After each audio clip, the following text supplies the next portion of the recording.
Para siyang mini camera na nasa ulo mo. I-wave lang niya yung kamay niya. Ayan, mag-on and mag-off din siya. Alam niyo ba mga mima, maganda tong headlamp na to na ibigay sa ating mga asawa. Kasi hindi na nga nila kailangan pang hawakan ito dahil meron siyang strap na ilalagay sa ulo.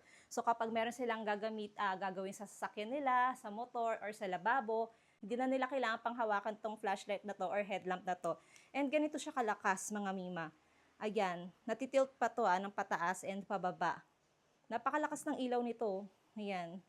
At ang kinagandahan sa headlamp na to, meron siyang sensor or wave sensor. Pero kailangan mo lang i-on itong button na to, yung kanyang sa wave sensor, itong parang may wifi logo.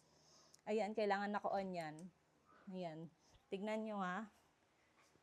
I-wave ko lang or ikukumpas. Ayan. Pwede mo siyang ma-on and ma-off.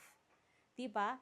So, in case na madumi yung kamay or basa yung kamay mo or ng asawa mo, hindi niya na kailangan pang pindutin yung button dahil i-wave lang niya yung kamay niya. Ayan, mag-on and mag-off din siya agad.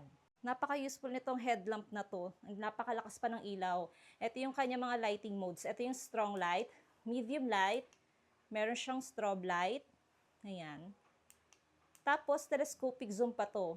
Pwede mo siyang ma-zoom in and ma-zoom out. Ayan.